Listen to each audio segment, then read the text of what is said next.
अस्सलाम वालेकुम students. Last video में हमने नेफ्रॉन तक स्टडी किया था, उसका फंक्शन पढ़ा था, उसका स्ट्रक्चर पढ़ा था और साथ में हमने किडनी का इंटरनल और आउटर मॉर्फोलॉजी और स्ट्रक्चर पढ़ा था। यानी कि सारा स्ट्रक्चर बेस्ड थिंकिंग उसकी सारी चीज़ें थी, लेकिन उसके अंदर हमने फंक्शन नहीं पढ़ा था। तो बेसिकली आज हम जो है वो फंक्शन ऑफ किडनी स्टडी करेंगे, लेकिन उसको पढ़ने से पहले ज़रूरी है कि आपको नेफ्रॉन के लाजमी तौर पर, ख़ास तौर पर नेफ्रॉन के स्ट्रक्चर का आपको पता हो, तभी आपको ये समझ आएगा। तो आपने वो वाला लाजमी उसको एक दफ़ा गो थ्रू कर लेना। चले, अब हमारे पास जो है फंक्शन ऑफ किडनीज़ में सबसे पहली बात जो आपने याद रखनी, मैंने कुछ पॉइंट्स यहाँ पे निकाले हैं जो कि इसका sketch out you can say के जो मेन इसके बेसिक पार्ट्स हैं, ठीक है। तो उसके अंदर सबसे पहले जो पार्ट आता है कि blood comes to glomerulus. Blood जो कि आपका वेस्ट मटेरियल कंटेनिंग ब्लड है, जिसने साफ़ होने के लिए वहाँ पर आना है, वो ब्लड आएगा थ्रू किसके ज़रिए आएगा। जब ब्लड आता है ग्लोमेरुलस में, ये आपने याद रखना है कि आता कैसे है, वेन्स उसको लेकर आती हैं उसके अंदर, ठीक है। अब ये जो आपने जब नेफ्रॉन का स्ट्रक्चर पढ़ा था, एक दफ़ा मैं आपको दिखा देती हूँ कि जब आपने नेफ्रॉन का स्ट्रक्चर पढ़ा था ना, तो उसके अंदर जो ग्लोमेरुलस वाला पार्ट था ना, फिल्ट्रेशन सारी इसके अंदर होती है। ये जो सारा है ना, ये फिर जब फिल्ट्रेट बचता है ना, उसको रीफिल्टर करती है बाकायदा। जब पहली दफ़ा बेसिक इनिशियल स्टेज पे जो filtration, most of the filtration का प्रोसेस है ना, वो यहाँ पर होता है। उसके बाद ये सारा यहाँ पर इसके अंदर से ये चक्कर खाएगा और इसके अंदर से बाकायदा जो बाकी बचेगा फिल्ट्रेट के अंदर से मज़ीद निकालेगा।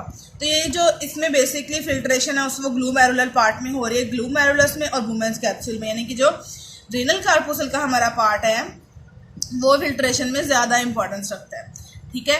तो अब आप आ जाए वापस वहाँ पर कि जब वेन लेकर आई है ब्लड हमारा किडनी की तरफ, तो वहाँ पे क्या प्रोसेस होगा। जब वेन हमारी वेस्ट वाला ब्लड जिसके अंदर से उन्होंने फ़िल्टर करना है, वो वाला ब्लड आएगा हमारे ग्लोमेरुलस के पास।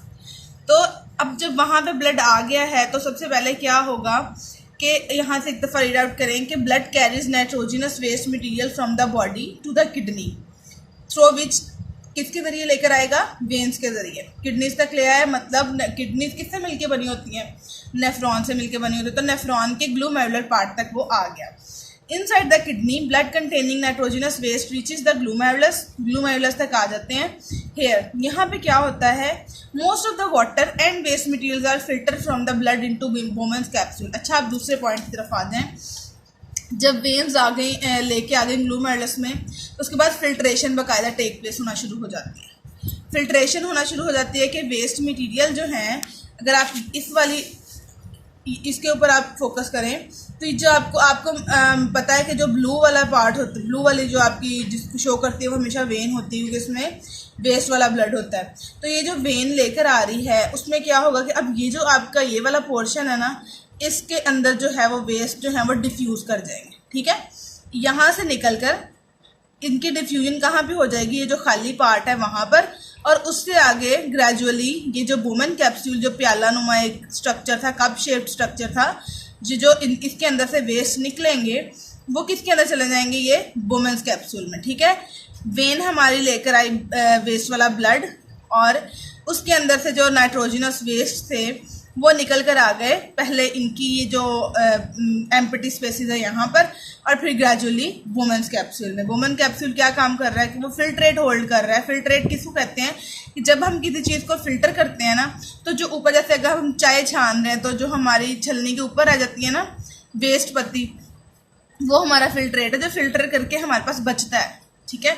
तो फिल्ट्रेट यानी कि ब्लड में से जो चीज़ें निकालनी हैं, दैट आर फिल्ट्रेट। अब फिल्ट्रेट जो है ये इस कप शेप जो चीज़ है वहाँ पर, या फिर वुमेन कैप्सूल आपको याद होना चाहिए, उसके अंदर आ जाती है, ठीक है। अब यहाँ तक आ गई, ठीक है, फिल्टर हो चुका है ब्लड। अब आगे ब्लड का क्या बनेगा, जो क्लीन ब्लड है। क्लीन ब्लड आपको, अब ये रेड रेड भी आपको नज़र आ रही है, रेड आपको पता है किसको शो करती हैं, हमारी आर्टरीज को। अब आपने ये भी याद रखना है कि जो किडनी के अंदर ब्लड वेन है वो रेनल वेन है, और जो आर्टरी है वो रेनल आर्टरी है। ये आपने याद रखना है कि किडनी से रिलेटेड हर चीज़ को हम रेनल कहेंगे। ओके, सो ये जो रेनल आर्टरी है ये क्या करेगी, क्लीन ब्लड को अपने अंदर ले लेगी और लेके क्या करेगी, टूवर्ड्स द बॉडी वापस चली जाएगी, और वो चला जाएगा मेन सर्कुलेटरी सिस्टम में वापस, ठीक है।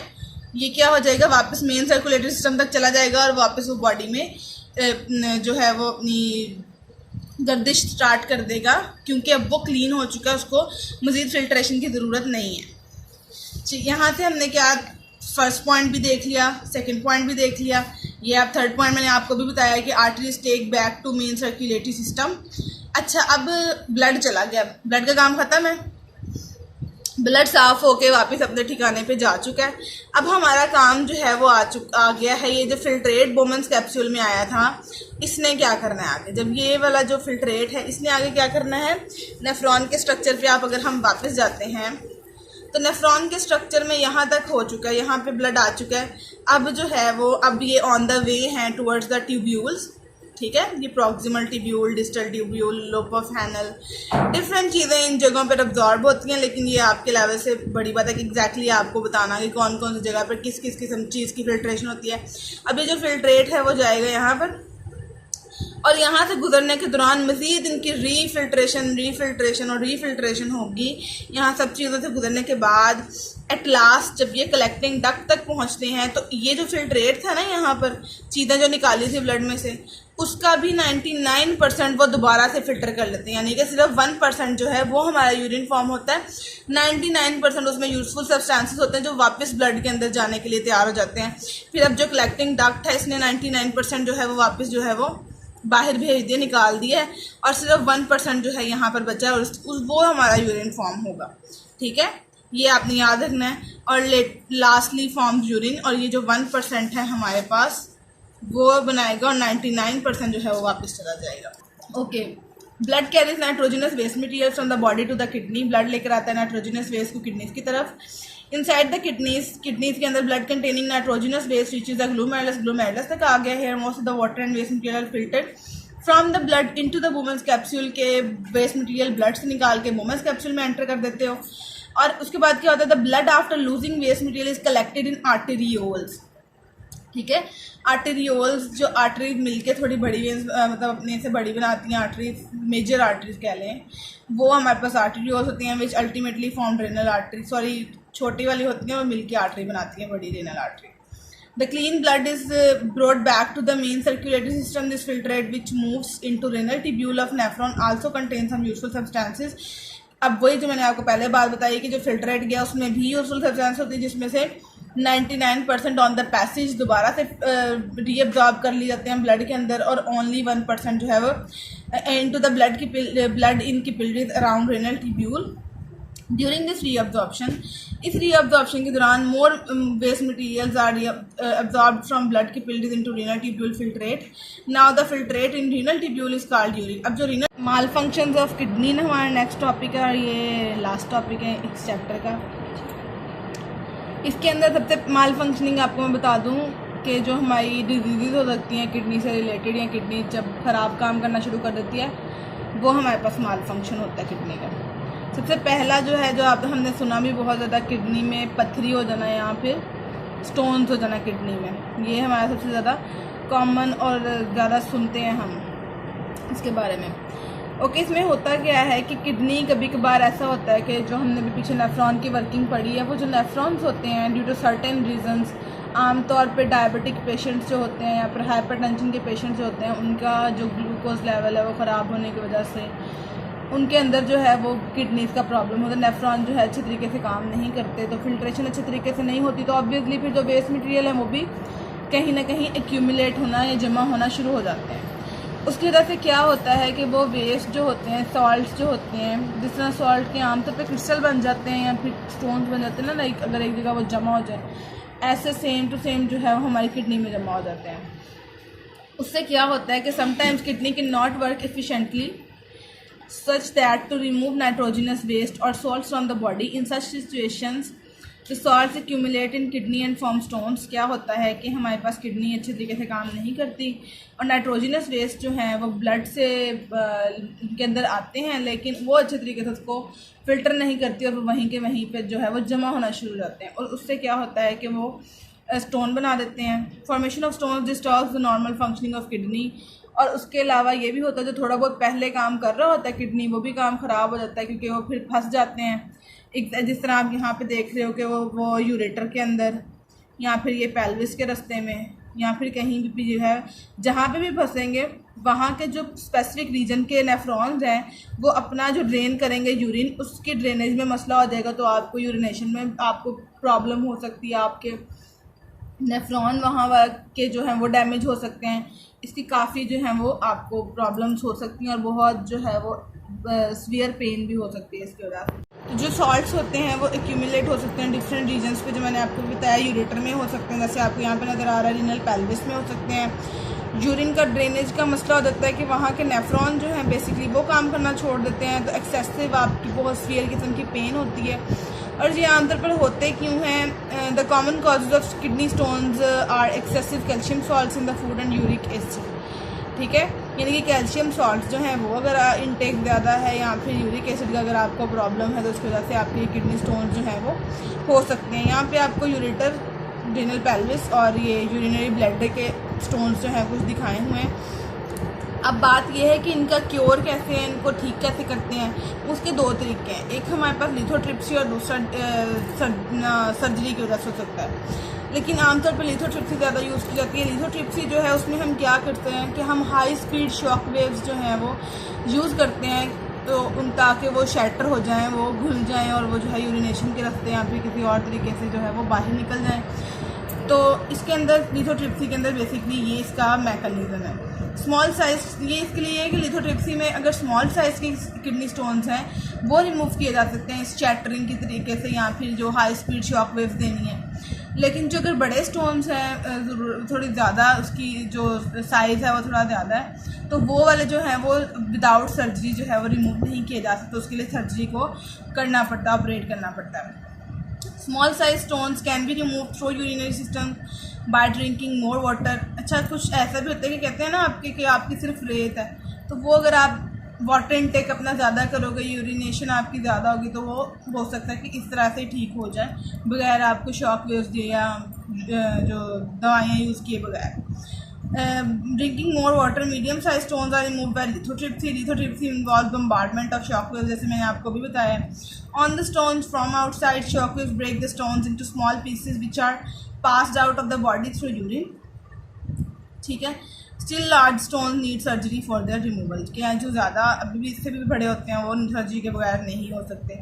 नेक्स्ट हमारे पास है renal failure. Renal failure is a complete और partial failure of kidneys to work. इसका क्या वजह होती है कि इसकी आपके इन्फेक्शन हो सकते हैं, कोई लॉन्ग टर्म इन्फेक्शन अगर आपकी किडनी में खुदा न खास्ता हो गया है, या फिर आपको डायबिटीज़ मेलेटस जिसको हम आमतौर पे शुगर बोलते हैं, या फिर हाइपरटेंशन यानी कि हाई ब्लड प्रेशर अगर आपको है, तो इन वजूहात की बिना पर आपके अंदर आपकी किडनीज को जो है वो फेलियर हो सकता है। Diabetes mellitus is a disease in which sugar level increases in the blood as you know. Hypertension is a state of high blood pressure in the body. जब आपका ब्लड प्रेशर हाई होता है तो उसका आपके सब ऑर्गन्स पे effect होता है मोस्टली, तो इस तरह आपकी किडनीज पे भी जो है वो इफेक्ट कर सकता है। Sudden blockage of blood supply to the kidneys में also result in renal failure. आप लोगों को पता है कि अगर हमारा ब्लड प्रेशर ज़्यादा है तो इसकी वजह से आपकी ब्लड में क्लॉटिंग आ सकती है, आपकी कोई ना कोई मतलब ब्लॉकेज आ सकती है। तो अगर ब्लॉकेज आ गई है, ब्लड आना बंद हो गया किडनी को, तो आपको पता है कि जिस चीज़ ने भी काम करना है उसको एनर्जी चाहिए बनाने के लिए, और एनर्जी ऑक्सीजन और फूड के बगैर नामुमकिन। और वो चीज़ें कौन सप्लाई करता है? हमारा ब्लड। जब अगर ब्लड आना बंद हो जाएगा समझो उसमें से ज़िंदगी ख़त्म होना शुरू हो गई है। तो उस वजह से रीनल फेलियर का जो है वो मोस्टली ये कॉज कर सकता है। अच्छा, इसकी क्या क्योर है? इसका dialysis and kidney transplant are the treatments of renal failure. Kidney transplant करवाया जा सकता है या फिर डायलिसिस जो है वो इसका इसका इलाज है। अच्छा जी, ओके, अब हमने दोनों पीछे पड़ी थी मॉल फंक्शंस होते क्या हैं। अब इनका ट्रीटमेंट कैसे है? दो तरीके इनके ट्रीटमेंट के भी यहाँ पे लिखे हुए हैं, डायलिसिस है और दूसरा किडनी ट्रांसप्लांट, की जल्दी जल्दी हम कवर करेंगे। डायलिसिस क्या है? हमारे पास डायलिसिस का नाम आपने बहुत सुना होगा, लेकिन शायद आपको इसका तरीकाकार ना पता हो। तो इसमें बेसिकली हम क्या करते हैं कि हमारा जो ब्लड होता है ना, देखो अब हमारे पास ऐसा होता है कि अगर हमारा ब्लड फिल्टर नहीं हो रहा तो पूरी बॉडी में हमारे पास वो वाला ब्लड आपका सर्कुलेट करना शुरू हो जाता है जो कि वेस्ट कंटेनिंग ब्लड होता है। तो सारी बॉडी में जो है वो आपको मतलब कि आपको नुकसान पहुंचा सकता है। तो उससे क्या करना पड़ता है कि आपको सर्टेन टाइम पीरियड्स के बाद अपना ब्लड जो है वो दोबारा से सारा क्लीन करवाना पड़ता है। उससे क्या होता है कि आपके जो नाइट्रोजनस वेस्ट वाला ब्लड है वो for the time being replace हो जाता है साफ़ से, और उसको वापस गंदा होने में थोड़ा टाइम लगता है। जब आपका वो वापस वेस्ट वाला हो जाता है तो दोबारा से करवाना पड़ता है। ये आपकी बीमारी की नौइयत पे डिपेंड करता है कि अगर आपकी किडनी जो है वो ज़्यादा ख़राब है तो आपको शॉर्ट इंटरवल्स के बाद करवाना पड़ेगा। अगर अल्लाह का शुक्र होगा अगर थोड़ी बेहतरी होगी तो आपके में जो इंटरवल्स हैं वो थोड़े लंबे हो जाएंगे। अच्छा, इसमें बेसिकली करना क्या है कि इसमें एक मशीन यूज़ होता थी जिसको हम डायलाइज़र कहते हैं, डायलिसिस करने वाली मशीन को। अच्छा, उसमें क्या करते हैं कि cleaning of blood bye artificial method is called dialysis, it is done by a machine called dialyser. Dialyser में होता क्या है कि blood of patient is pass through the dialyser which contains dialysis fluid. अब इस डायलाइज़र में dialysis fluid होता है, एक जो है उसकी ये जो एक होता है उसको यहाँ से कनेक्ट कर देते हैं और एक से आपका जो ब्लड है वो इसमें जाना शुरू कर देते हैं। ठीक है, इधर से आपका डायलिसिस फ्लूइड जो है वो जो आपकी बॉडी से होकर आ गया वो वापस जाता जाएगा और आपका एक दिन देखें इधर से blood flows through the tubes of the dialyser and dialysis fluid flows around the tubes. The waste material move from blood to the dialysis fluid. The cleansed blood is returned to the body. कि यहाँ से आपका सारा blood खींचेंगे, वो आपके dialysis material में से गुजारेंगे, उसको ठीक करेंगे और वापस क्लीन ब्लड जो है वो आपकी बॉडी के अंदर वापस जो है वो एंटर करते जाएंगे। और ये आपको बार बार करवाना पड़ता है, मतलब लाइक फॉर जितने भी आपकी लाइफ रह जाती है उसके अंदर आपको बार बार डायलिसिस करवाना पड़ता है। ये बहुत आपका टेम्परेरी सा हाल होता है, लेकिन करवाना पड़ता है जिनकी किडनीज जो है वो ज़्यादा ख़राब हो जाए तो। इसके बाद आपके आ जाता है किडनी ट्रांसप्लांट। किडनी ट्रांसप्लांट जो है वो बड़ा लास्ट स्टेज टाइप इसका हल है और ये बहुत मुश्किल भी होता है क्योंकि डोनर तलाश करना बहुत मुश्किल होता है और आपको किडनी मैच होना बहुत इम्पॉर्टेंट होता है इस केस में।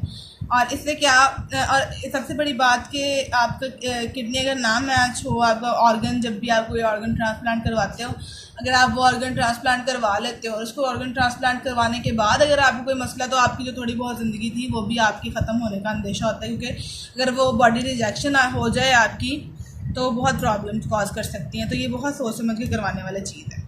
This method is used at the last stage of kidney failure. In this method, a kidney donated by some healthy person is grafted in the body. Grafted कहते हैं कि आपका वो क्या कहते हैं उसको जोड़ लगाना टाइप चीज़ है इसमें, कि आपकी उसकी जगह पे वो लगा देते हैं। In the body of patient, the donor of kidney may be a blood relative. Blood relative क्यों? क्योंकि आपके उसके साथ जो है वो जेनेटिक्स मिलती हैं, आपका उसके साथ ब्लड रिलेशन है, तो आपकी काफ़ी हद तक वो उसके साथ जेनेटिक्स मिलने की वजह से आपका बॉडी का अंदर वाला जो सिस्टम है वो काफ़ी सेम हो सकता है। और एनी अदर क्लोज रिलेटिव, कभी कभार ऐसा भी होता है खुशकिस्मत लोगों का, लेकिन अगर उनको मिल जाए तो कोई ऐसा बाहर से भी डोनर हो सकता है कि वो रिलेटिव ना होने की वजह से के बावजूद आपको बहुत ज़्यादा जो है वो आपका किडनी उसके साथ मैच करता है। तो ये हमारे टोटल आपकी ट्रीटमेंट भी हो गए, उसका सारा कुछ एक्सक्रीटरी सिस्टम को भी पढ़ लिया, पीछे ह्यूमन नर्वस सिस्टम भी पढ़ा है। तो ये चैप्टर आपको अच्छे तरीके से पढ़ने के लिए ज़रूरी है। सारी वीडियोस देखो, उसको समझो और फिर इसको याद करो। खाली आप क्वेश्चन को कर लोगे तो कभी भी आपको कोई फ़ायदा नहीं होगा, तो इसको ज़रूर देखें। और नेक्स्ट चैप्टर जो है वो हम फिर नेक्स्ट वीडियो से स्टार्ट करेंगे। सो देन अल्लाह हाफ़िज़।